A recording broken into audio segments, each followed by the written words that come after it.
Dengan demikian insya Allah Allah akan berikan taufik insya Allah ke dalam hati kita untuk mengamalkan Al-Quran Karim, insya Allah. Ikhwan rahimani rahimakumullah jami'an. Jadi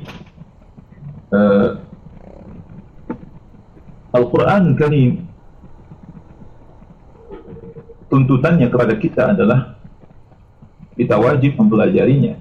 Dalam hal ini wajib mempelajari membacanya. Oleh karena itu, untuk yang kesekian kalinya saya mengingatkan antum, bagi yang belum bisa membaca Al-Quran, maka belajarlah membaca Al-Quran.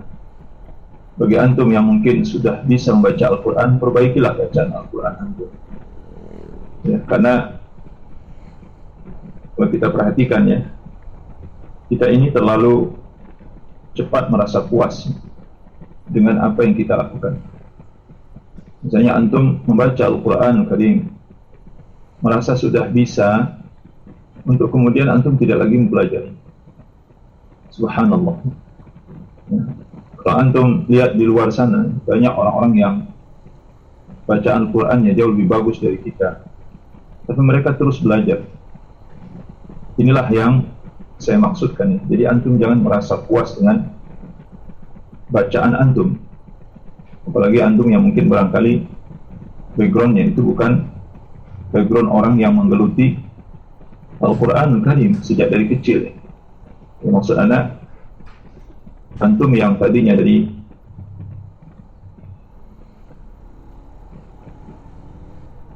maksudnya kemudian naik SMP Islam dalam artian lebih banyak bermuamalah dengan Al-Quran, lebih banyak bersentuhan dengan Al-Quran, nah itu masih mending ya. Tapi kalau antum dari umum kemudian jarang-jarang bertemu dengan Al-Quran, jarang membaca Al-Quran, atau belajar Al-Quran mungkin sekedarnya saja selama ini, kemudian antum menginjak umur dewasa seperti saat ini, ya ingatkan antum, itu modal bacaan antum itu apa? Jadi saya serius ya mengingatkan antum. Jadi antum harus introspeksi diri ya. Harus introspeksi diri. Jadi kalau bacaan antum itu kalau masih sekedarnya, maka perbaiki. Jangan antum mengira bahwa antum membaca sekedar bisa itu tidak akan ditanya oleh Allah Subhanahu, pasti ditanya oleh Allah. Ya.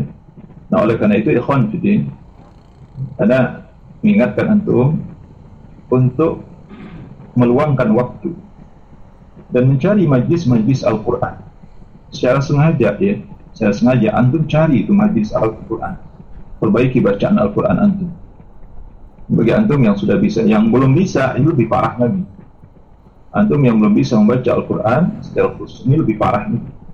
Jadi antum yang sudah bisa baca Al-Quran saja itu harus belajar terus. Harus belajar terus, ikhwan. Jadi jangan berhenti dengan bacaan antum saat ini. Jadi kalau diujikan bacaan antum itu, yang saya katakan di luar sana karena jauh lebih baik daripada kita. Tapi mereka terus belajar. Terus belajar, terus memperbaiki bacaan mereka. Kualitas yang tinggi di sisi Allah Subhanahu wa Ta'ala. Jadi, sangat mempengaruhi semangat kita. Jadi kalau bacaan kita cuman ngasal ya, ngasal. Jadi kalau bacaan antum nanti didengar oleh orang, nggak tertarik orang mendengarkannya. Kalau bahasa guyon saya itu, jangankan orang lain, antum sendiri sebenarnya nggak suka mendengarkan bacaan antum. Nah, kalau dalam kondisi seperti ini, antum tidak punya semangat terhadap Al-Quran, nggak punya semangat terhadap Al-Quran. Kalau udah seperti itu, mau belajar, soal membaca Al-Quran saja antum nggak benar. Ini saya ngambil satu contoh saja. Saya tidak menuduh antum tidak dengan baik dan benar, tapi salah satu yang melemahkan semangat orang terhadap Al-Quran itu karena dia baca Al-Quran aja nggak benar.